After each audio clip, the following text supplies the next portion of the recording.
예, 앞서 전해드린 것처럼 청와대로 출근한 이재명 대통령이 공식 업무를 시작했습니다.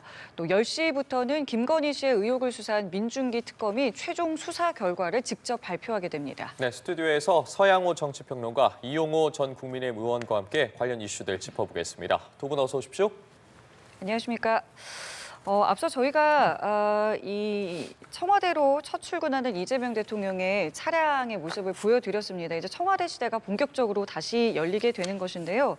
두 분께서는 이 청와대 시대에 대해서 어떤 의미와 기대를 갖고 계시는지 먼저 좀 여쭤보겠습니다. 네, 3년 7개월, 1330일 만에 내려진 봉황기가 다시 청와대에서 개양이 되었습니다. 상징적인 의미를 표현하는 것 같습니다. 윤석열 전 대통령이 처음에 청와대를 떠나면서 밝힌 일성이 뭐냐면 국민 소통을 위해서 구중궁궐 넘어서서 소통을 위해서 용산으로 가겠다. 용산시대 개막을 알렸는데 실질적으로 불통과 내란으로 막을 내렸습니다. 이제 반칙과 특권의 내란의 시대를 넘어서 국민과 함께 성장과 복지의 시대로 가는 2026년을 의미하는 청와대 이전이라고 생각이 듭니다. 네, 이 말씀을 해주신 것처럼 청와대로 이제 이전을 했기 때문에 공식 명칭도 이제 저희가 대통령실이 아니라 청와대로 해야 할 만큼 이제 많은 것들이 변하게 되는데 어떤 부분들에 대한 기대가 있으신지 좀 여쭤볼게요. 저는 기대에 앞서서 네. 다시 수백억을 들여서 다시 또 구중궁궐 속으로 굳이 들어갈 필요가 있을까 하는 의문을 가져봐요. 왜냐하면 3년 전에 윤석열 당시 대통령이 국민 속으로 들어간다. 국민의 목소리를 잘 듣겠다. 경청하겠다. 그래서 용산으로 갔거든요. 근데 결국은 실패했습니다. 그리고 그 당시에 또 취임하고 나서 무슨 도어 스태핑이라고 그래서 많은 기자들이 목소리를 듣고자 노력했습니다만 결국은 계엄이라고 하는 그런 비극적인 일로 또 탄핵이 된 이런 상황이 왔기 때문에 저는 이게 어떤 지도자가 대통령이 그 대통령의 집무실에 위치하고 경청하는 것과는 무관하다고 생각을 해요. 그러니까 윤석열 대통령은 경청하고 소통하기 위해서 용산으로 갔지만 실패했듯이 또 반대로 굳이 이재명 대통령이 그렇다고 해서 다시 또 청와대로 들어가는 것이 무슨 의미가 있을까? 또 한 가지는 지금 세종 집무실을 만들겠다는 거 아니에요? 그리고 예. 뭐 임기 내에 옮기겠다 그런 말씀도 하시는데 굳이 그렇다고 한다면 이게 예산을 많이 써서 다시 청와대 시대를 여는 것이 어떤 의미가 있을까 생각이 들고요. 그럼에도 불구하고 이제 옮기기로 했으니까 이재명 대통령이 정말 국민의 어려움을 잘 살피고 목소리를 잘 들어서 정말 국정을 잘 운영했으면 그래서 청와대도 이게 구중궁궐이 아니라 얼마든지 이미지가 바뀔 수 있구나 그런 것을 보여주는 저 대통령이 됐으면 좋겠습니다. 예. 두 분께서 공통적으로 이제 구중궁궐이라는 표현을 쓰셨는데 실제로 지금 이 청와대라는 곳이 뭐 소통이 좀 부족하다, 업무 효율성이 떨어진다 이런 이제 지적과 비판이 많았기 때문에 이번에 이 집무실을 그러니까 사실상 이제 3실장과 함께 사용하겠다라는 이제 방침을 밝힌 것으로 알려지고 있는데 그러니까 여민관에 머물면서 이제 같은 건물, 같은 층을 쓰겠다라고 하는데 이러한 어떤 움직임에 대해서 어떻게 평가해 볼 수 있겠습니까? 네, 사실은 뭐 몸이 가까워야 마음도 통한다고 부부지간에도 싸우더라도 절대로 각방을 쓰지 말라고 하는 얘기처럼 예. 대통령과 참모의 거리도 가까우면 가까울수록 소통과 국민의 목소리들 그리고 워치독으로서 견제와 비판의 기능도 함께 할 수 있는 것 같습니다. 그래서 예전에 노무현 대통령 시절에 여민관을 지어서 사용을 일부 했었고 문재인 대통령 시절에 여민관 내에서 대통령 집무실과 그리고 3실장들이 함께 근무하는 그 시스템을 만들었습니다. 아마 그런 뜻을 이어받아서 이재명 대통령들도 참모들과 한 공간에서 호흡하면서 바로바로 국정 현안을 대응하겠다고 하는 것 같습니다.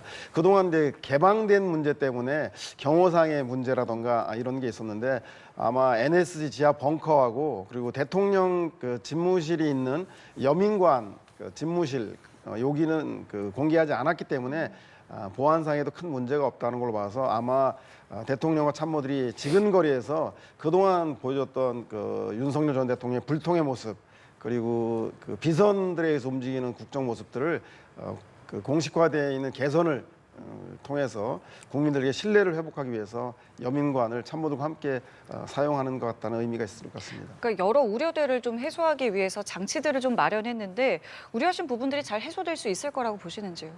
그것은 대통령의 자세, 뜻에 달렸을 거예요. 그전에는 이제 청와대에서 대통령이 머물다 보니까 이게 출근을 했는지 도대체 뭘 하고 있는지 국민들이 매우 정말 궁금해한 이런 상황이었는데 이제 그 똑같은 어떤 질문이 나오지 않도록 이재명 대통령께서는 투명하게 일정을 공개하는 게 필요하고요. 조금 전에 3실장과 같은 건물에서 근무한다고 하는 것은 굉장히 저는 높게 평가하고 싶어요. 왜냐하면 언제든지 지근거리에 있어야지 국정을 신속하게 파악할 수 있는 그런 장점이 있다라는 말씀을 드리고요. 그런 차제에 그리고 이제 대통령실에서 좀 문고리 권력 이런 얘기가 좀 안 나왔으면 좋겠어요. 원래 이게 권력이라고 하는 게 거리다 그런 표현이 있는데 그러니까 대통령과 얼마나 가까운 거리에 있느냐. 그래서 문고리 잡은 사람이 이제 대장이다 이런 얘기가 있었는데 예. 앞으로 국정에 관련해서는 3실장이 문고리 권력이다. 이런 정말로 국민들로부터 평가가 나올 수 있도록 했으면 좋겠다는 말씀을 드립니다. 잘 됐으면 좋겠습니다. 예, 알겠습니다. 이재명 대통령 오늘 이제 청와대에 첫 출근을 했고 참모들과 아침 차담회 등을 개최한다고 하니까요. 관련해 추가 소식 들어오는 대로 저희도 다시 짚어드리도록 하겠고요. 이런 가운데 이재명 대통령이 초대 기획예산처 장관 후보자에 이해훈 전 의원을 지명을 했습니다. 아울러서 국민경제자문회의 부의장에는 김성식 전 의원이 지명이 됐는데 이재명 정부의 이번 인선에 대해서 어떻게 보셨는지 좀 먼저 여쭤보겠습니다. 네, 중도 실용 인사 그 이재명 대통령의 트레이드 마크인데 저는 이재명 대통령의 운동장 넓게 쓰기를 넘어선 그 이상의 의미가 있다고 생각이 듭니다. 이번에 인사를 잘 보면 저는 그 강훈식, 김성식 라인이 가동되었다라는 생각이 드는데요.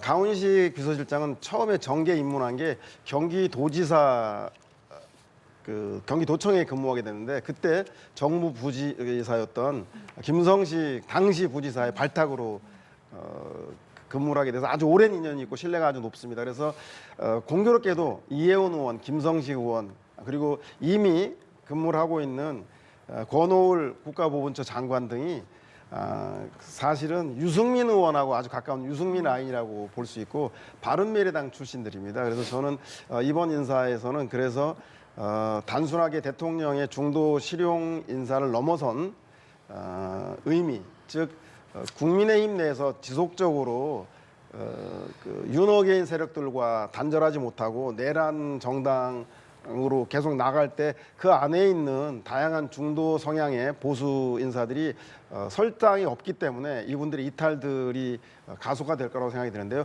그 중에서도 제가 볼 때는 그 가장 관심을 가지고 있는 유승민 라인이라고 하는 이해훈 의원을 비롯해서 이해훈 전 의원 그리고 권오을 장관 그리고 김성식 전 의원들이 움직인 게 아닌가 싶고 이렇게 하다가는 국민의힘이 방향 전환이 없으면 아마도 다음번엔 유승민 전 의원도 움직일 수 있는 계기가 되지 않을까. 저는 그래서 단순하게 중도 실용 인사에 그 이상의 의미가 있는 게 아닌가라는 생각이 듭니다. 예. 보수와 중도 인사 모두 이제 중연됐다는 평가 속에서 특히 이해은 후보자의 경우 상당한 파격 인선이라는 평가가 나오거든요. 앞서 해주신 말씀에 대해서 어떻게 생각하시는지 여쭤보겠습니다. 원론적으로는 인재를 넓게 등용한다 이런 측면에서는 부정적인 것보다 긍정적인 측면으로 보고 싶습니다. 다만 왜 하필 이해훈이냐 여기에 대한 질문에 있어서는 좀 고개를 갸웃할 수밖에 없다. 이해 안 되는 측면이 있다 이렇게 말씀드리고 싶은데요. 왜냐하면 이해훈이라고 하는 전 의원이 여러 가지 정체성 측면에서 이재명 정부의 국정 철학과 또는 정책 방향과 맞느냐라고 하는 그런 측면에서는 조금 동의하기가 좀 어려운 측면이 있어요. 우선은 기본소득이 이재명 대통령의 트레이드마크처럼 돼 있는데 굉장히 이걸 반대해온 대표적인 인사다. 그래서 지금 기획예산처라고 하는 예산을 앞으로 끌어가는 그런 장관으로서 대통령과 전혀 다른 어떤 이념적 성향을 갖고 있는 사람이 도대체 어떻게 맞춰가겠다는 거냐. 결국은 그렇다고 한다면 이재명 대통령이 맞출 수밖에 없는데 그러면 뭐 본인의 정체성 없이 그냥 대통령실이 시키는 대로 할 수밖에 없지 않느냐 이런 비판을 받을 수가 있다는 하는 측면이 있고요. 또 하나는 이념적 정체성에 더해서 지금 민주당에서 집요하게 공격하고 있는 윤 어게인 세력에 상당히 가깝다고 하는 비판을 받는 분입니다. 지난 계엄 이후에 공수처에서 윤석열 대통령을 체포하려고 할 당시에 관저 앞에 나가서 시위를 했던 그런 분이고 또 뭐 대중집회에 나가서도 같은 비슷한 그런 본인의 얘기를 했던 분이기 때문에 도대체 민주당이 윤 어게인 세력에 대한 비판하면서 왜 거기에 있는 한 사람을 또 데리고 가느냐 이런 얘기를 또 해요. 이제 거기에 또 한 가지는 이제 지금 국민의힘 내에서는 매우 좀 섭섭해하기도 하고 뭐 일부에서는 뭐 배신자다 이런 뭐 극렬한 용어를 쓰기도 하고 그러던데 거기에 앞서서 본인의 좀 처신에 대한 비판이 좀 있는 것 같아요. 왜냐하면 이해운 전 의원은 국민의힘 여권으로 보면은 제가 야권으로 보면은 사실은 서초에서 3번을 당선됐기 때문에 서울의 서초는 막대기만 꼽아도 되는 사실 비례대표 같은 곳인데 이게 3번이나 한 분이 적어도 이재명 대통령실로부터 그런 오퍼를 받았으면 지도부하고는 좀 상의를 하고 좀 귀뜸을 하는 그런 정도의 처신해 줘야 되는 것인데 하루 이틀 하루 전까지도 전혀 그런 대세를 안고 있다가 이렇게 간 거에 대해서 매우 섭섭해하는 것 같아요. 그래서 그러다 보니까 우리 국민의힘 당원들도 이해운 저분 뭐냐? 이런 조금 그런 얘기들이 나오는 것 같습니다. 네. 그렇기 때문에 굉장히 어제 이 당내 의원들을 중심으로도 이 SNS를 통해서 말씀하신 뭐 배신이다, 해당 행위다 뭐 이런 여러 목소리들이 나왔고 즉각 제명 조치까지 됐는데 사실 이제 관심은 이게 청문회를 거쳐야 합니다. 통과를 해야 하고요. 청문회 분위기, 또 나아가서 청문회 벽을 넘을 수 있을지 어떻게 좀 예상해 볼 수 있겠습니까? 네, 여야 합의된 청문 보고서 채택은 쉽지 않을 것입니다. 그러니까 이해운 의원을 전격적으로 파격을 넘은 충격적인 영입 때문이기도 하지만 특히 지방선거를 앞두고 야당이 인사청문회라든가 다양한 예산이라든가 입법에 대해서 동의하지 않고 아마 대결 국면들을 이끌어 나가야 지방선거에 유리하다고 생각이 되어서 청문회는 파행을 거듭할 수 있을 것 같은데 다행히 제가 볼 때는 민주당이 원내 다수 의석이기 때문에 여야 합의 청문 보고서는 채택되지 않더라도 청문 보고서 채택 그리고 청문회에서의 결과에 따라서 대통령이 임명권 제청하는 데는 큰 문제가 없을 거라는 생각이 들고요. 그리고 저는 야당의 공격이 이번에는 매섭지 않을 수 있다는 생각이 듭니다. 이 공격과 말이 거칠수록 속내는 다를 수가 있는데 국민의힘이 가장 고민스러운 게 내란, 12.3 비상계엄으로부터 거리두기, 선긋기인데 이해운 전 의원이 여당의 전격적으로 장관 후보자로 발탁됐다는 것은 그것도 윤석열 탄핵에 대해서 반대했던 사람이 발탁된 것은 이제 탄핵 반대, 적극적 내란이나 비상기업에 참여한 것이 아니라면 탄핵 정도를 반대한 것으로는 면제가 되지 않겠냐라는 생각들이 내심 깔려있기 때문에 이해운 의원에 대한 강력한 비판과 공격은 좀 없을 것 같고요. 여당 내에서도 아마 대통령이 임명한 인사에 대해서 감히 반대하기는 어려울 것 같습니다. 다만 지지자들이 예. 아까 이영호 전 의원이 말씀하신 것처럼 아니 당신 윤석열 탄핵에 반대하지 않았었냐. 그리고 경제 철학이라든가 국정 운영의 방향과 대해서 이재명 대통령과 다르지 않느냐라는 문제의식이기 때문에 아마 이 점들을 이해운 의원이 잘 소명해야 될 것 같다는 생각이 듭니다. 여야 의원을 넘어서서 국민들에게 본인이 왜 이재명 정부를 선택했는지에 대한 내용들을 잘 설득하고 동의를 얻는 청문회가 되어야 한다는 생각이 듭니다. 어떻게 보세요? 이 인사청문회를 앞둔 국민의힘은 어떤 전략을 가져갈 것 같으신지요? 뭐 전략이고 뭐고 간에 뭐 민주당에서 뭐 처리하겠죠. 막을 방법이 없는 건데. 다만 우리 국민의힘에서는 사실 이해운 의원 전 의원은 한솥밥 먹던 사람이잖아요. 그러니까 한솥밥 먹던 사람이 사실 잘 돼서 가면 적지도로 넘어가더라도 사실 뒤에서는 뭐 속은 언짢지만 뭐 축하해주고 그런 분위기, 대승적인 분위기가 됐으면 좋겠는데 이미 상당히 격앙되어 있는 분위기 예. 같아요. 그래서 좀 아쉬움이 좀 있습니다. 그런데 이제 저는 그 우리 당내도 그렇지만 민주당 내에서 제가 보기에는 내부에서 부글부글 끌 거예요. 그리고 또 조국당 있잖아요. 조국신당. 아니 우리도 인재가 많은데 왜 하필이면 왜 국민의힘이야? 이런 아마 속으로 그런 생각을 많이 갖고 있을 거라고 생각해요. 왜냐하면 정권 초기에는요. 많은 인사들이 인사를 봅니다. 인사. 아 내가 가지 않을까? 또 일부에서는 상당히 또 이게 권력에 문고리 권력이 줄대가지고 뭐 이력서도 갖다 주고 하는 사람이 있는데 하필이면 적진에서 데려다 쓰는 거에 대해서 아마 민주당 내에서는 굉장히 불쾌할 거예요. 그런 부분이 있어서 여당 내부 잘 단속하실 필요가 있고 다만 이제 이게 실용 뭐 무슨 뭐 중도 외교 뭐 저 중도 무슨 인사를 갖다가 쓴다 이렇게 얘기는 그럴싸하게 포장은 합니다만 제가 지금까지 이 정치권을 이렇게 쭉 경험해 보면 인사에 있어서는 그냥 되는 법이 없어요. 틀림없이 뒤로 뭐가 있었을 거다. 무슨 인연이 이렇게 보기 때문에 저는 궁금해요. 이해운 의원이 이재명 대통령과 무슨 연이 있었었나 이런 생각이 좀 들어서 여하튼 저는 뭐 청문회는 뭐 일부 고저 우리 지지자들의 감정을 생각하고 그래서 공방이 있을 수가 있고 또 하다 보면 또 이분이 한 번도 검증 받아본 적이 없는 사람이기 때문에 또 무슨 얘기가 나올지는 모르죠. 그렇지만 예. 웬만하면은 뭐 민주당 쪽에서 이제 통과시키려고 할 것이고 또 그걸 막을 방법은 없기 때문에 저는 뭐 임명은 되지 않을까 그렇게 전망합니다. 알겠습니다. 추후 상황은 저희가 좀 살펴보도록 하겠고요. 조금 전 들어온 속보 관련해서 전해드리면서 두 분께도 좀 질문을 이어가 보도록 할 텐데 쿠팡이 개인정보 유출 사태와 관련해서 1조 6,850억 원 규모의 고객 보상안을 마련해서 발표를 했습니다. 보상 계획에 따라서 쿠팡 와우 고객과 일반 고객, 탈퇴 고객 등 모두 3,370만 명에게 1인당 5만 원의 보상금을 내년 1월 15일부터 순차적으로 지급할 방침입니다. 쿠팡은 조금 전에 이 같은 내용을 골자로 한 보상안을 공개를 했는데요. 앞서서 쿠팡의 김범석 의장이 정보 유출 사태에 대해서 공식적으로 사과를 했습니다. 꼬박 한 달 만이었고 이제 오늘 구체적인 보상안에 대해서도 나온 상황인데 최근 좀 논란이 된 자체 조사에 대해서 정부와 협력해 온 것이다 라면서 반박을 하기도 했습니다. 일련의 사태에 대해서 어떻게 보시고 지금까지의 과정 어떻게 바라보고 계시는지 좀 여쭤보겠습니다. 네, 뭐 구체적 보상안이 나오기 전에 사과문만 달랑 나왔을 때는 억지 사과, 엎드려 절받기, 악어의 눈물 이런 아주 비난이 매우 많았습니다.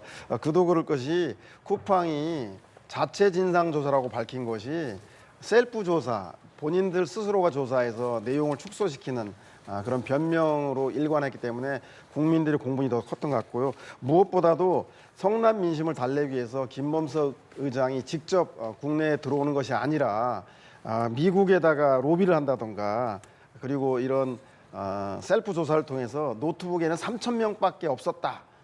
뭐 이런 말도 안 되는 이야기를 통해서 국민들의 분노에 불을 지핀 것 같다는 생각이 듭니다. 아마도 그런 국민들의 역풍 때문에 오늘 빨리 그 수습 방안, 피해 보상 방안까지도 내놓게 되지 않나 생각이 들고요. 저는 이런 현물 보상 방안도 중요하지만 무엇보다도 쿠팡이고 사업이고 정치고 다 국민이 하는 것인데 성난 국민의 민심을 잡기 위해서는 김범석 의장이 악어의 눈물, 엎드려 절받기식이 아니라 국내에 떳떳이 들어와서 국민들 앞에 머리 숙여 사과하고 그리고 난 다음에 피해 보상을 하든 처벌을 받던 해야 되는 게 순서가 좀 바뀌지 않나 생각이 들고 하지만 뭐 저런 노력들은 만시지탄이지만 국민들의 분노를 조금은 가라앉힐 수 있는 노력은 될 것 같습니다. 노력은 계속되고 있지만 어쨌든 좀 순서가 잘못됐다고 지적해 주셨거든요. 저도 뭐 같은 생각이에요. 우리 국민들의 개인정보가 다 털려서 나갔다고 해서 국민들은 정말로 전전긍긍하고 있는데 김범석 의장의 모습, 더구나 또 그 자료 화면 보면 늘 웃는 모습이 늘 국민들한테 비춰질 때 정말로 아주 불쾌하더라고요. 그리고 지난번 청문회 때도 우리 국회에서 여러 가지 질문을 했습니다만 결국은 본인 안 나왔죠. 그다음에 또 무슨 외국인 해럴드 로저스 대표를 내세워서 한국말도 잘 모르는 분에게 동문서답하게 하고 이런 것들이 국민들로 하여금 분노하게 하는 지점이고 결국 국민들을 우롱하고 조롱하는구나 그런 그런 감정이 많이 있었어요. 근데 사실은 이 쿠팡이 지금 이 배달 업계에 거의 독점하다시피 해요. 그리고 오히려 오프라인에 있는 여러 가지 그 대형마트들은 그 유통산업발전법에 따라서 역차별을 받고 있어서 쿠팡이 지금 이렇게 커졌는데도 불구하고, 더구나 쿠팡은 한국의 쿠팡에서 돈 벌어다가 사실상 또 예. 그 상장은 나스닥에 했잖아요. 이런 것들을 다 알고 있는데 마치 본인은 무슨 아주 관계가 없는 것처럼 미국에서 약간 뭐 만면에 웃음을 지고 더 나쁘게 하면 희희낙낙하고 이런 것들이 국민들 감정에 용납이 안 되죠. 그리고 결국은 사과한다고 하면서 그렇게 3천 명 정도만 뭐 이렇게 유출이 됐고 또 회수가 완료됐고 피해가 없다 이런 식으로 얘기하니까 이게 더 이제 정부 당국도 그런 국민적 감정에 이제 더해서 아니 그러면 징벌적 과세를 손해배상을 해야 되겠다라는 지금 그런 상황이고, 또 국민들이 들고 일어나서 집단 소송으로 지금 갖고 있는 분위기여서 이대로 두면은 쿠팡 망하겠다 이런 생각, 위기감이 생긴 것 같아요. 그리고 또 그동안에 이제 그 본인은 뭐 관계없다고 그랬는데 나중에 보니까 그 동생 김유석이라고 예. 하는 사람이 부사장으로 근무를 했더라고요. 이러면 이건 김범석은 꼼짝 못하는 이런 상황이 돼요. 공정거래법상. 이래서 이거 이대로 뒀다가는 자칫하면 위기감이 있다는 생각이 돼서 지금 부랴부랴 낸 것 같은데, 더 중요한 것은 국민들에게 어떤 진정성 있는 사과, 그런 모습, 이게 훨씬 중요합니다. 저는 지금이라도 김범석 국내에 들어와야 돼요. 들어와서 무릎 꿇고 사죄하고 이런 것들을 본인이 직접 내놓는 게 필요하다. 지금 국내에서도 말이에요. 그 서로 지금 요즘에 지금 노사 간에 무슨 협상할 때 그 뭡니까 결국은 본인하고 하는 직접 그뿐만 아니라 원청 회사하고 할 수 있는 그런 노란봉투법인가요? 이거 통과시켜서 다 나와야 돼요. 현대 하청하고도 지금 예를 들어서 하청기업하고 노사 간에 협상하는 거 나중에 현대 사장한테도 할 수 있는 거예요. 마찬가지로 쿠팡은 왜 예외가 됩니까? 그런데 미국에 있으면서 자꾸 뭐 로비하고 이런 얘기가 들려오니까 안 되죠. 그래서 저는 이런 정도의 뭐 1조 7천억 정도 뭐 이렇게 이런 돈의 규모도 미흡할 뿐만 아니라 본인이 들어와서 당장 국민 앞에 사과하는 모습, 이게 필요하다고 봅니다. 알겠습니다. 자, 그리고 지금 이제 9시 55분을 향해 가고 있는데요. 잠시 뒤 10시부터는 민중기 특검이 최종 수사 결과를 발표하게 됩니다. 김건희 특검팀 이제 그동안에 있었던 뭐 사건들에 대해서 여러 가지 이제 뭐 성과라던가 뭐 과정들에 대한 설명을 직접 민중기 특검이 하게 되는데, 그간의 어떤 이 민중기 특검팀의 수사에 대해서는 개인적으로 어떻게 평가를 하고 계시는지요? 김건희 구속은 성과인데 기대에 비해 뭐 절반의 성공이 아닌가라는 생각이 듭니다. 잘 아시겠지만 김건희 특검은 사상 최대 최장 여러 가지 기록을 가지고 있습니다. 검사 40명에 수사관 200명, 그리고 최장 180일간의 수사 기간, 그리고 대상도 16가지라고 하는 아주 광범위한 걸 조사했습니다. 그 가장 큰 성과는 김건희 씨를 직접 구속한 게 가장 큰 성과라고 할 수 있을 텐데, 그래도 아직도 미흡하게 밝히지 못한 게 매우 많습니다. 특히 무엇보다도 매간매직 의혹 수사에서 다양한 사람들을 입건하고 구속시킨 건 성과이지만 뇌물죄를 적용하지 못하고 알선수재로 기소를 한 문제는 아주 대표적인 사례라고 할 수 있겠고요. 특히 대통령의 지위와 권력을 이용하는 사적 이익을 추구했다라고 하는데 그것에 대한 구체적인 아웃풋이 결과가 별로 없는 것 같습니다. 관저 이전 특혜 의혹에서 국토부 1차관만 구속이 되었다든가 양평 고속도로 종점 변경에서 국토부 서기관 말단 직원만 구속된 채 실제 몸통인 김건희 씨의 그 유착이라든가 김건희 씨가 누구에게 직접 고위층에다가 윗선에 하명했는지 이런 문제들이 미처 밝혀지지 못한 것 같습니다. 그래서 무엇보다도 가장 국민들이 공부하는 것은 이 특검이 탄생하게 된 배경이 검찰을 못 믿겠다, 특별하게 조사해라 그래서 특검이 출범했는데, 검찰의 봐주기 수사, 김건희 씨에 대한 봐주기 수사 의혹에 대해서 검찰의 그 봐주기 수사에 대한 윗선에 대한 문제들이 전혀 밝혀내지 못하고 있습니다. 그래서 저는 이런 전체적인 문제에 대해서 국수본이 해나가겠고 2차 종합특검이 통과되면 2차 특검에서 반드시 규명돼야 될 과제를 남긴 민중기 특검이 아닌가 생각이 듭니다. 절반의 성공이라고 평해 주셨는데 어떻게 좀 개인적으로 보고 계셨는지요? 수사에 관해서는 민중기 특검이 뭐 능력이 없어서 못했다고 생각을 않고요. 그러니까 없는 걸 어떻게 텁니까? 저는 그렇게 생각하고 다만 민중기 특검이 새 특검 중에서 최악의 편파 특검이었다. 저는 그렇게 평가를 합니다. 그러니까 그 여러 사안을 털었지만 결국은 대부분은 별건 수사, 김건희 여사와 직접 관련이 없는 그런 것을 털어서 결국 구속시킨 그런 정말로 이게 편파적인 어떻게 보면 특검이었다. 저는 그렇게 보고요. 더구나 그 과정에서 이 주가 조작 관련해서 수사를 하다가 보니까 본인과 관련된 본인도 의혹을 받고 있는 주가 조작 이게 있으니까 그냥 덮어버렸잖아요. 이런 부분은 정말로 치명적이고 또 한 가지는 본인한테 치명적이죠. 또 한 가지는 양평의 공흥지구 특혜 의혹 관련해서 수사를 하면서 강압 수사를 했잖아요. 특검이 어떤 의혹을 밝히기 위해서 멀쩡한 공무원을 자살에 이르기까지 만든 이런 특검이 이게 특검입니까? 이거야말로 잘못된 것이고 그때 본인이 물러났어야 된다. 저는 그렇게 생각합니다. 그러다 보니까 결국은 뭐 직무유기 혐의 이번에 지금 통일교 특검 관련해서도 지금 나오는 것도 민중기 이 특검이 자초한 거예요. 그 당시에 8월 달에 통일교 관계자가 그런 진술을 했으면 그걸 당연히 수사상에 올리고 수사를 해나갔으면 이렇게 정치권이 이런 문제로 논란이 없었을 텐데 그리고 본인도 평가를 받을 텐데 민주당에 관련된 건 싹 덮어버렸잖아요. 뭉개버렸잖아요. 이러고 나서 뒤에 이렇게 터지는 바람에 지금 다시 또 다른 통일교 특검이라는 게 나오고 있어서 민중기 특검은 검찰 역사상 정말로 최악의 특검이었다. 저는 그렇게 봅니다. 이제 잠시 뒤 10시가 되면 민중기 특검이 직접 나와서 세부적인 수사 결과를 발표하게 되는데 일단 두 분께 평을 들어봤고 오늘 이 발표에서 좀 반드시 포함돼야 하는 내용 혹은 개인적으로 이 내용이 좀 들어갔으면 한다라는 내용도 있으신지요?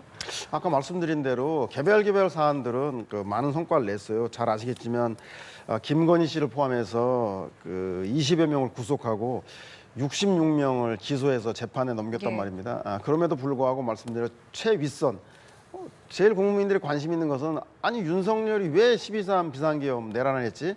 그 김건희가 옆에서 부추긴 거 아니야? 즉 비상계엄에 대한 김건희 씨의 개입이라던가 삼부토건 관저 이전, 양평 고속도로 종점 변경, 최상병 은폐 의혹 사건에서 결정적으로 윗선과 김건희 윤석열과의 관계 이 문제가 전혀 규명되지 않았기 때문에 이 규명 문제를 어떻게 할 것인가가 가장 관심일 것 같습니다. 이후에 이제 특검의 향후 행보는 공이 이제 재판부로 넘어가서 재판이 진행되기 때문에 특별한 역할은 없고 공소를 유지하는 본인들에는 공소를 유지하는 거하고 두 번째가 이제 국수본 그러니까 제2종합특검이 만들기 전까지 국수본에서 이런 의혹들을 조사해야 되는데 경찰의 수사력으로 그 윗선을 밝혀낼 수 있을 것인지에 대해서 특검이 그동안 조사한 자료를 또 검찰이 갖고 있는 자료를 얼마만큼 수사권을 가지고 있는 국수본에게 인계할지 뭐 이런 대목들이 특검의 향후 과제가 아닌가 생각이 듭니다. 예, 오늘 발표 이제 잠시 뒤에 할 것 같은데요. 뭐 개인적으로 좀 꼭 들어갔으면 하는 혹은 궁금하신 내용이 있으신지요? 결국 민중기 특검에 관해서는 국민들이 못 믿어 하잖아요. 그러니까 지금 이제 가는 마지막 단계에서라도 제가 국민들의 눈높이에 맞추지 못했다. 이런 얘기를 하고 떠나는 게 전 좋을 것 같아요. 적어도 통일교 관련한 진술 관련해서는 제가 그 당시에 판단력이 좀 부족했다라고 얘기하거나 이러면 국민들이 또 이해를 하는 측면이 있는 것이거든요. 그래서 이제 그런 게 있고 또 한 가지 여러 가지 의혹에 대해서 지금 공수처에서 지금 수사받고 있잖아요. 수사를 받고 있는데 앞으로 본인은 이제 특검의 위치에서 떠나서 수사를 받는 위치로 갔기 때문에 정말 수사를 잘 받고 어떤 그 혐의가 있으면 처벌을 받겠다 이런 얘기까지도 포함되면 좋겠고요. 뭐 그런 얘기를 하겠습니까? 그런데 저는 안 하겠죠. 그렇지만 하여튼 뭐 우리 국민들이 민중기 특검에 대해서는 많이 실망을 했던 것은 사실이다. 이런 말씀을 좀 드리고 싶어요. 알겠습니다. 자, 180일 동안의 수사를 어제 종료했고요. 지금 민중기 특검이 모습을 드러냈습니다. 목소리 함께 들어보시죠. 안녕하십니까. 특별검사 민중기입니다. 지금부터 특검의 수사 결과에 대해 말씀드리겠습니다. 특검은 올해 7월 2일부터 12월 28일까지 180일간 수사를 진행하였습니다. 그 결과 총 31건 76명을 기소하였습니다. 주요 성과로는 장기간 사회적 논란이 된 도이치모터스 주가 조작 사건과 기올 가방 사건을 마무리하였고, 김건희가 고가의 명품과 그림 등 각종 금품을 수사한 사실을 새롭게 밝혔습니다. 상당 기간 수사가 지연됐던 명태균과 관련한 정치자금 부정수수를 확인하여 기소하였습니다. 특검 출범 이전 여러 의혹에도 불구하고 뚜렷한 증거가 발견되지 않았던 권진법사 관련 금품 수수, 통일교의 정교 유착, 각종 선거와 관저 이전을 둘러싼 의혹, 양평 공흥지구와 관련한 특혜 의혹도 상당 부분 규명하여 관련자들을 기소하였습니다.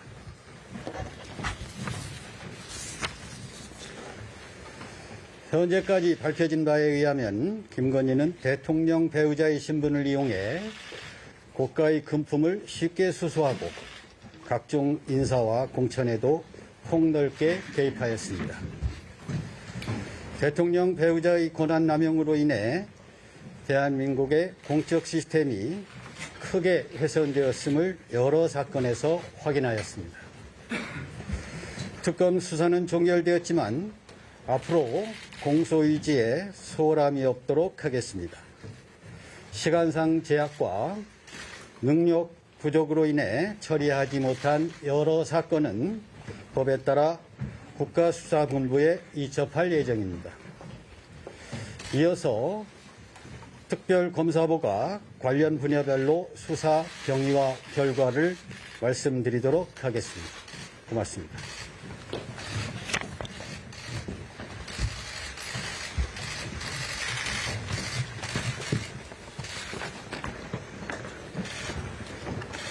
김영근 특별검사부입니다. 지금부터 특검법 수사 대상인 2조 1항 1호와 3호 관련 수사 결과에 대하여 말씀드리겠습니다.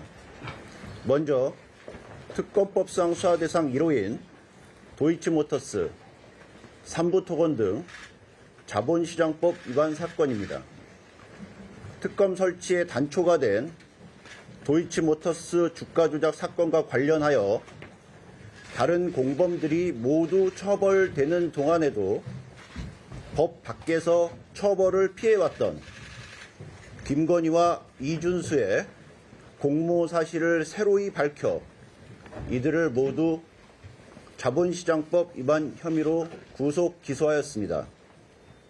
김건희가 관여된 것으로 의심되어 온 삼부토건, 웰바이오텍 주가 조작 사건과 관련하여서는 해당 회사 경영진들이 우크라이나 재건 사업을 이용하여 주가 조작을 통해 거액의 부당 이득을 취득한 사실을 밝혀 5명을 구속하는 등 총 16명을 기소하고 이들이 취득한 모든 부당 이득의 자금원과 자금 흐름을 하나하나 끝까지 추적하였습니다. 다만 자금 추적 결과 김건희와의 직접적 관련성은 확인되지 않았으나 김건희와 삼부토건, 웰바이오텍 주가 조작 관련성을 추가 수사할 필요가 있어 구속영장이 기각된 조성옥 전 삼부토건 회장 등에 대하여는 경찰청 국가수사본부로 이첩하였습니다. 다음으로 특검법상 수사대상 3호인 고가의 명품 가방, 다이아몬드 목걸이 등 금품 수수 사건입니다. 수사 결과 김건희는 2021년 11월 배우자 윤석열이 국민의힘 대통령 선거 후보로 선출된 이후 대통령 당선, 대통령 취임 후에 집중적으로 이봉관 서희건설 회장, 이배용 전 국가교육위원장, 서성빈 드럼돔 회장, 최재용 목사 등으로부터 총 3억 7,725만 원 상당의 금품을 수수한 사실이 밝혀졌습니다. 또한 김기현 의원이 당대표로 당선된 이후 그 답례로 배우자와 공모하여 명품 가방을 김건희에게 교부한 사실도 밝혔습니다. 윤석열은 배우자의 이와 같은 지속적이고 반복적인 금품 수수 사실이 있었음에도 특검 조사에서 그 사실을 전혀 알지 못했다고 부인하고 있으나 이를 쉽게 믿기는 어렵다 할 것입니다. 다만 부부라는 특수한 사정을 감안하더라도 윤석열에 대한 조사 지연 등으로 현 단계에서는 윤석열이 이를 알았다고 볼 직접적 증거가 충분치 않다고 판단되어 불가피하게 김건희만을 특가법상 알선수재 혐의를 적용하여 기소하고 윤석열, 김건희의 뇌물수수죄에 대하여는 추가 수사가 필요하다고 보고 경찰청 국가수사본부로 이첩하였습니다. 이상의 수사 결과를 통해 확인할 수 있는 사실은 다음과 같습니다. 서로 전혀 공통 분모가 없는 다양한 사람들이 대통령이 아닌 김건희를 찾아가 자신이 원하는 바를 청탁하고 금품을 교부하였습니다. 그 결과 이들의 청탁은 김건희에게 청탁한 그대로 실현되었습니다. 대통령의 배우자가 역사책에서나 볼 법한 현대판 매감 매직을 일삼고 국민의 눈길이 미치지 않는 장막 뒤에서 불법적으로 국정에 개입한 사실이 특검 수사 결과 확인되었다 할 것입니다. 특검은 이러한 대통령 배우자의 헌법 질서 파괴 행위를 전혀 예측하지 못한 기존 법률의 한계로 합당한 처벌에 크게 부족함이 있음을 안타깝게 생각합니다. 역사의 과오가 반복되지 않고 죄에 상응하는 마땅한 처벌이 이루어질 수 있도록 청탁금지법상 공직자 등의 대통령 당선인을 포함시키고 대통령 영부인에 대하여도 형사처벌에 있어 공무원 의제 규정을 두어 금품 수수의 경우에는 공직자에 준하여 엄중하게 처벌될 수 있도록 입법적 보완이 검토될 필요가 있다고 생각됩니다. 감사합니다.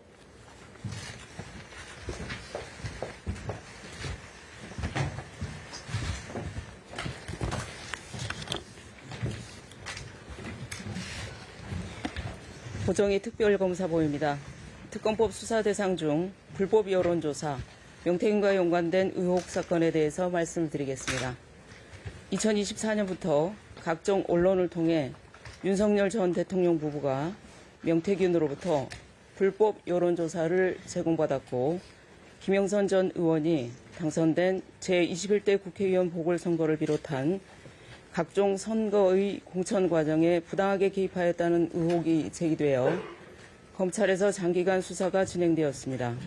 특검은 서울중앙지검 등으로부터 관련 사건을 인계받은 후 윤석열 전 대통령 부부, 김상민 전 부장검사를 비롯한 관련자들의 주거지, 사무실 등에 대한 압수수색, 소환조사, 여론조사 정밀 분석 등 수사를 진행하여 김건희, 김상민 등 2명을 구속 기소하고 윤석열 전 대통령, 오세훈 서울시장, 명태균 등 총 6명을 불구속 기소하였습니다.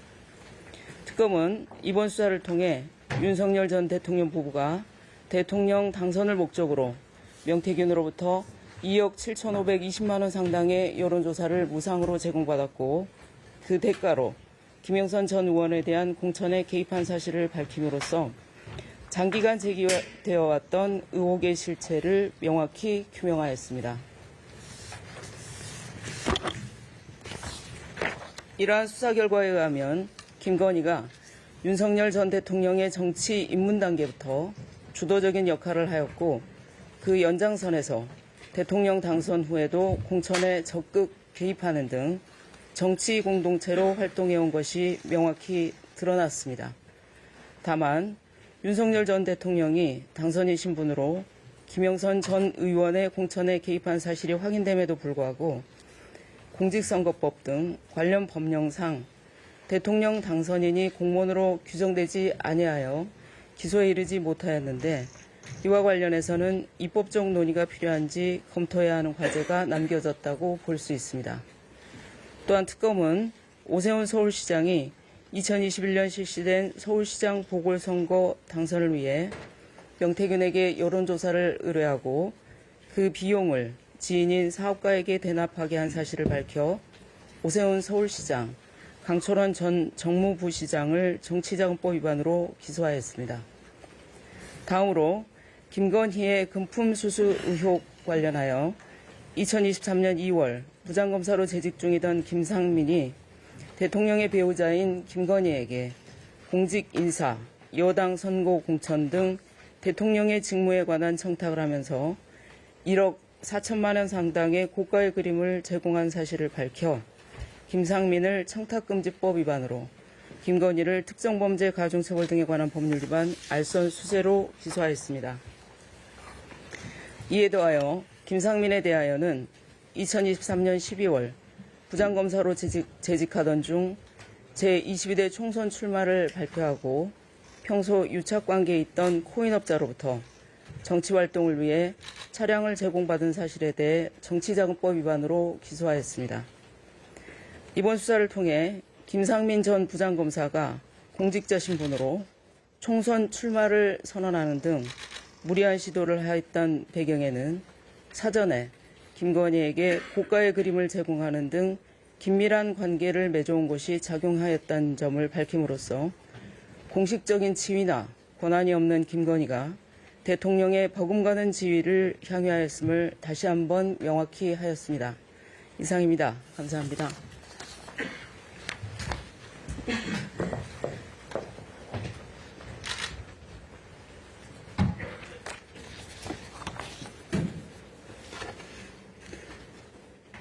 특별검사부 박상진입니다. 특검법 제2조, 제1항, 제3호, 5호, 11호, 12호 대상 사건인 김건희, 권성동, 전성배의 금품 수수 등 사건과 세계 평화통일가정연합, 이에 통일교로 하겠습니다. 의 금품 공여 및 교단자금 횡령 등 사건 수사 결과에 대해 말씀드리겠습니다. 특검은 서울 남부지검으로부터 김건희의 명품 가방 및 목걸이 등 수수 관련 사건을 특검법에 따라 인계받고 수사를 개시하여 신속히 관련자들의 주거지를 압수수색하고 천정궁 등 통일교의 주요 시설에 대해서도 압수수색을 실시함으로써 객관적 증거를 확보하였습니다.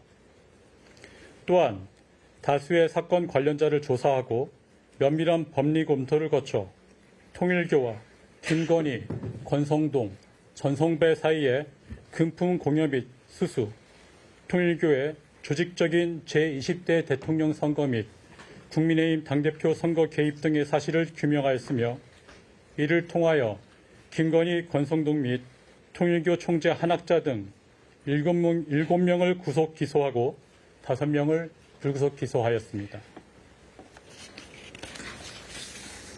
주요 기소 내용은 다음과 같습니다. 우선 김건희에 대하여 통일교로부터 청탁을 받고 합계 8,293만 원의 명품 가방 및 목걸이를 수수한 사실을 밝혀 특가법상 알선수재죄, 청탁금지법 위반죄 등을 적용하여 구속 기소하고 권성동에 대하여 통일교로부터 청탁을 받고 관련 법령에 반하여 정치자금 명목으로 1억 원을 수수한 사실을 규명하여 정치자금법 위반 혐의로 구속 기소하였습니다. 다음으로 소위 건진법사로 불린 전성배에 대하여 김건희와 공모하여 통일교로부터 청탁을 받고 명품 가방 및 목걸이 등을 수수하였다는 사실과 그 과정에서 통일교로부터 고문료 3천만 원을 수수한 사실 등을 규명하고 특가법상 알선 수재죄 등을 적용하여 구속 기소하였습니다. 그 외 건진법사 및 관련 브로커 등의 여러 알선 수재 혐의도 추가로 밝혀 기소하였습니다.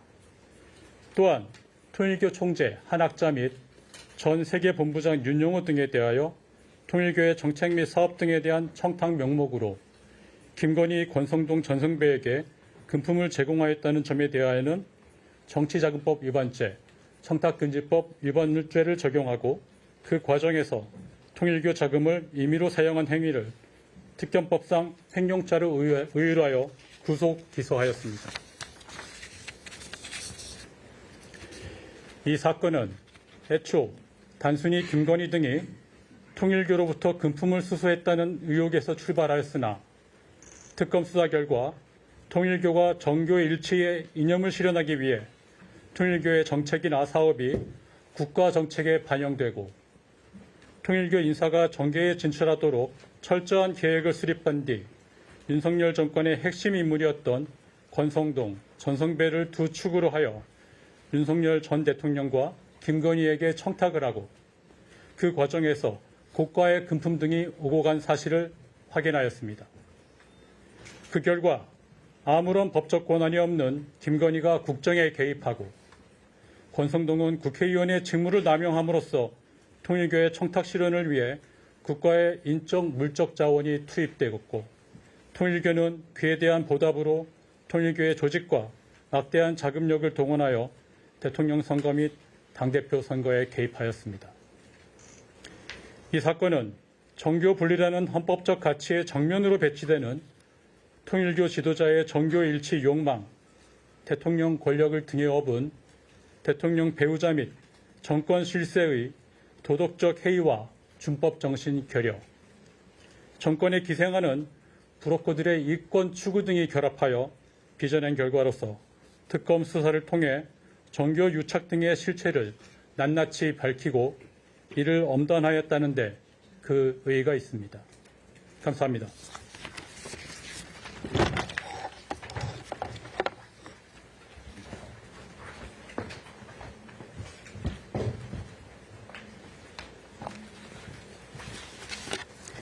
네, 문홍주 특별검사고입니다. 지금부터 특검법 제2조 제1항 제4호 7호에 관련된 관저이전 사건, 서울 양평고속도로 사건, 공훈개발지구 사건에 관하여 말씀드리겠습니다. 먼저 김건희가 대통령 집무실 및 관저이전 등 국가계약 관련 사안에 관하여 부당하게 개입하였다는 의혹 사건의 수사 결과를 말씀드리겠습니다.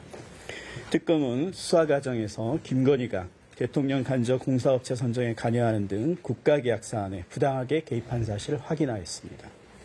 김건희의 대통령 간접 공사업체 선정 요구를 전달받은 청와대 이전 TF1 분과장인 김호진과 팀원인 A 행정관이 소위 여사님 업체로 불리는 무자격 업체 21g의 특혜를 줄 목적으로 직권을 남용한 사실을 확인하여 이들을 직권남용 권리행사 방해죄 등으로 구속 기소하였습니다.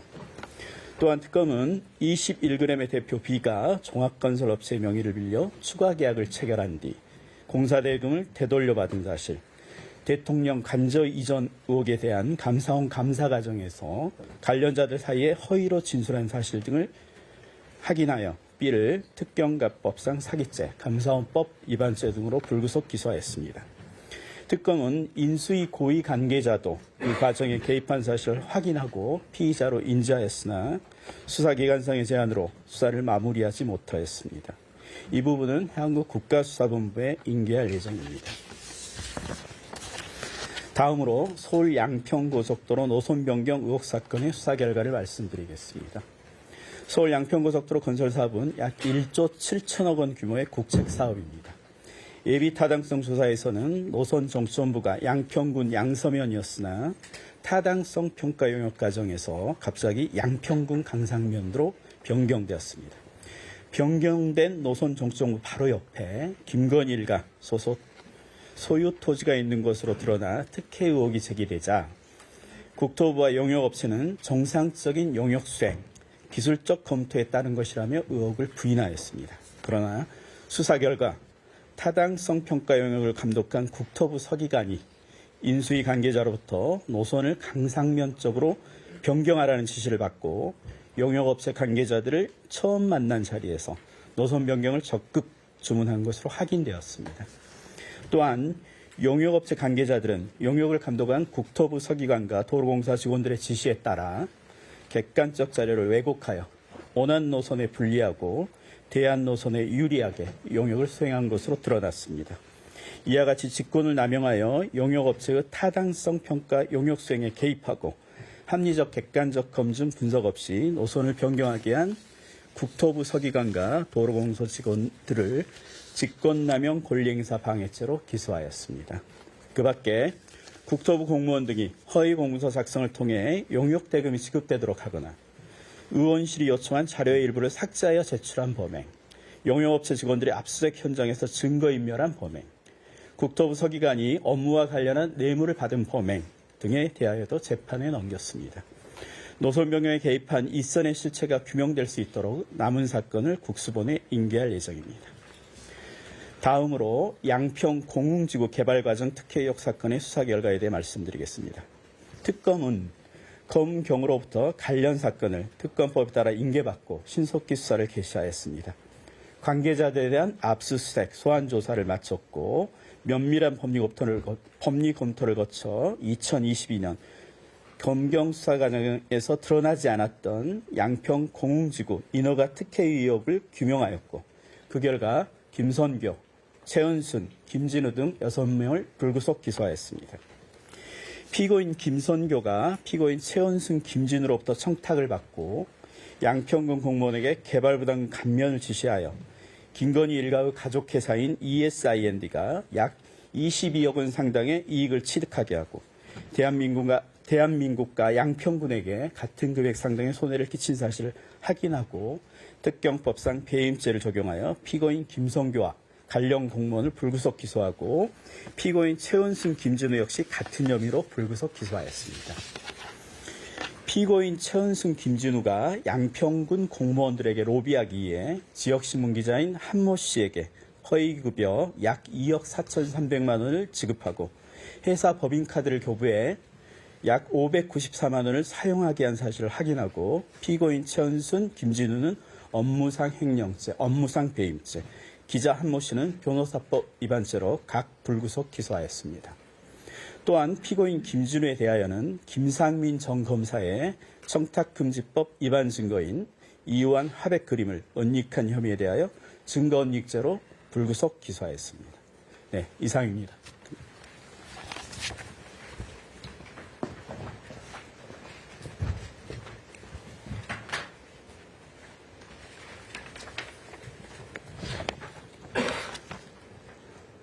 김경호 특별검사부입니다.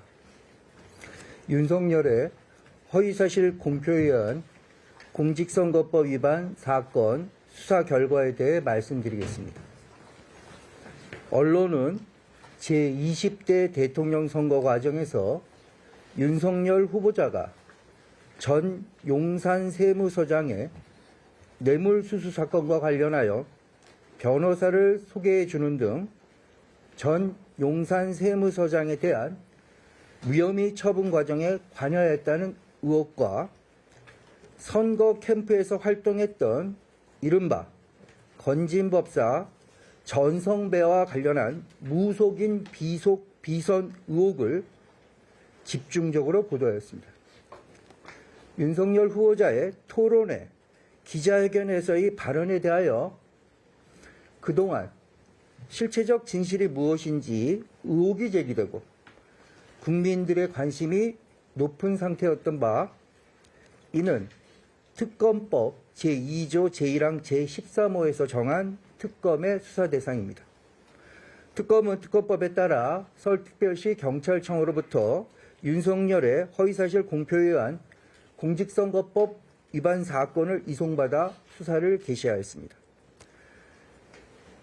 특검은 사건 관계인들이 여러 언론 매체를 통해 발언했던 내용 분석과 대법원 판례 등 면밀한 법리 검토를 거쳐 참고인에 대한 조사를 통하여 제20대 대통령 선거 후보자인 윤석열이 2021년 12월 14일자 관음클럽 초청 토론회에서 한 발언과 달리 전 용산 세무서장인 윤모 씨에게 변호사를 소개한 사실, 2022년 1월 17일자 기자들과 인터뷰 과정에서 한 발언과 달리 2013년경부터 배우자 김건희와 함께 건진법사 전성배를 여러 차례 만난 사실을 확인하였으며, 이에 따라 윤석열을 허위사실 공표에 의한 공직선거법 위반죄로 불구속 기소하였습니다. 감사합니다.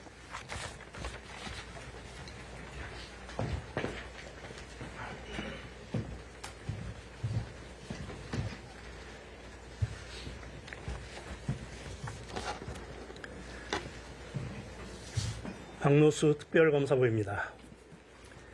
김건희와 관련된 수사무마 의혹 사건의 수사 결과에 대해 말씀드리겠습니다. 윤석열 전 대통령의 배우자 김건희에 대한 여러 의혹 사건이 불기소 처분되거나 수사가 지연되면서 이른바 수사무마 또는 봐주기 수사에 대한 국민적 의혹이 일었고, 이것이 김건희 특검이 출범하는 한 원인이 되었습니다. 특검법 제14조 15호에 이러한 의혹 사건이 본 특검의 수사 대상으로 명시되어 있습니다. 이에 특검은 이에 대한 별도 전담 수사팀을 구성하여 김건희의 도이치모터스 주가 조작 사건, 디올 가방 명품 수수 사건 등 여러 의혹 사건의 수사 과정에 어떠한 수사무마나 외압이 있었는지를 규명하기 위한 수사에 본격 착수하였습니다. 수사 대상이 가지는 성격을 고려하여 전담 수사팀에 검사와 검찰 수사관을 배제하고 전현직 경찰과 변호사 출신의 특별 수사관으로만 전담팀을 구성하여 수사의 공정을 기하고자 하였습니다. 특검은 우선 각 사건의 당시 수사 기록을 확보하여 심도 있게 기록 검토를 하였고, 그 검토 결과에 터잡아 각 사건의 처분이 있던 당시에 법무부 장관, 대통령실 민정수석, 검찰총장, 서울중앙지검장 및 각 사건 수사 라인에 있던 검사들의 사무실과 차량, 휴대폰, 업무용으로 사용했던 PC, 나아가 법무부와 대검, 내란 특검에 있는 관련 자료 등에 대한 광범위한 압수수색을 실시하였습니다. 이 같은 압수물에 대한 분석 결과 수사무마 의혹 사건과 관련하여 이후 수사의 단서가 될 만한 유의미한 내용들을 확인하였습니다. 김건희에게 디올 가방 등 금품을 제공한 최재형을 다시 불러 조사하였고, 압수물에서 발견한 내용을 확인하기 위해 이창수 전 서울중앙지검장 및 당시 수사 실무를 담당했던 검사들을 소환하여 조사하고자 하였습니다. 이원섭 전 검찰총장에 대한 참고인 조사도 추진하였습니다. 그러나 소환 당사자들이 변호인 또는 개인 사정을 이유로 출석에 불응한 가운데 본 특검의 수사기간이 만료되어 더 이상의 관련 당사자들에 대한 조사는 불발되고 말았습니다. 비록 수사기간이 만료됨에 따라 압수물 분석 과정에서 발견된 내용을 확인하기 위한 당사자 조사 등 추가 수사가 이루어지지는 못했으나, 특검은 향후 이 수사를 인계받게 되는 국가수사본부가 신속히 수사를 이어갈 수 있도록 수사기록 정리에 만전을 기하여 이첩할 예정입니다. 한편 특검은 이와는 별도로 검찰의 불기소 처분으로 사회적 논란을 빚었던 디올 가방 명품 수수 사건은 사실관계와 법리를 재검토한 끝에 기소가 필요하다고 판단하여 수수자인 김건희 씨를 특가법상 알선수재죄로, 공여자인 최재형을 청탁금지법 위반죄로 각 기소하였습니다. 이상입니다. 감사합니다.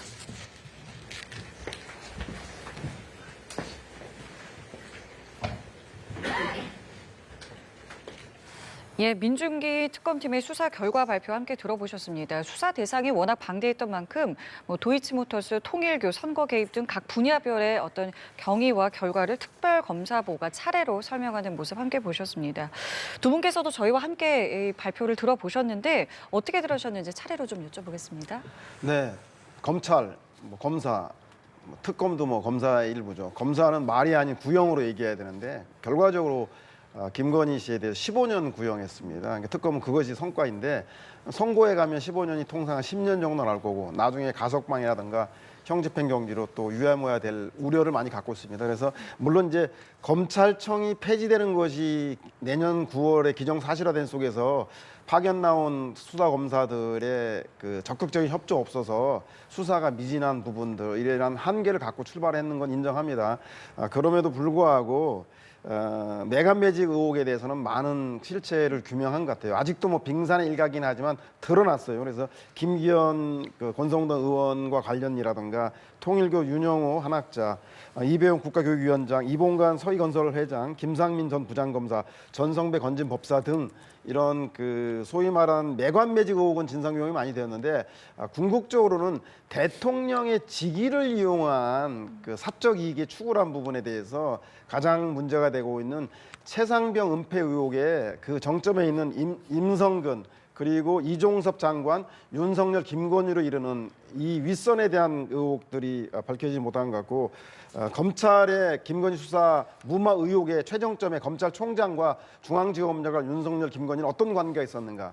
세 번째는 내란에서 내란을 일으킨 윤석열 대통령이 김건희와 전혀 무관한 것인가. 이 세 가지 권력의 정점에서 비롯된 사적 이익 추구에 대한 부분들을 밝히는 것이 향후 과제임을 분명히 밝힌 민중기 특검의 수사 결과인 것 같습니다. 예, 의원님은 생각 어떠세요?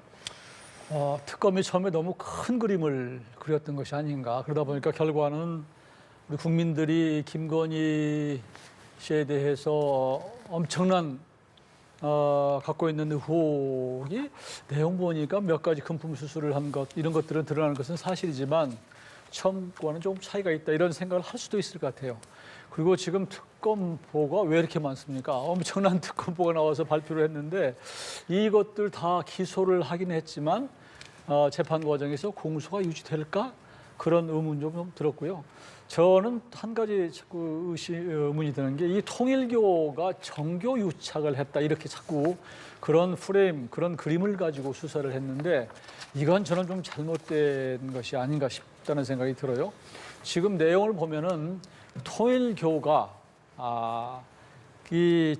어떤 그 정권이 바뀔 때마다 그때 정권 실세들과 그 어떤 그 가까이 지내서 뭔가 사업적 이권을 받고자 하는 이게 가장 컸던 것인데 이것을 마치 정교유착이 오로지 국민의힘 혹은 뭐 윤석열 후보 이렇게만 연결되다 보니까 전체가 맥락이 잘 파악이 안 되는 거예요. 그래서 그 그림과 또 차이가 나니까 지난번에 8월 달에 그 전재수 전 장관이나 무슨 여러 사람 이름이 나오지 않았습니까? 임종성 전 의원 뭐 이름이 나왔는데도 다 뭉갰던 것들이 결국은 본인들의 그림과 다르기 때문에 그런 것이거든요. 그래서 그 당시에 뭐 굉장히 의혹을 가지고 국민의힘 당사도 압수수색하고 명부도 뭐 압수수색하고 그랬는데 이 부분은 좀 달리 봐야 된다. 저는 이건 특검이 방향을 잘못 잡았다는 생각이 들고 종교가 어떤 위법적인 일을 하면 그냥 처벌하면 되는 거예요. 법에 따라서. 이것을 갖다가 더 크게 그려서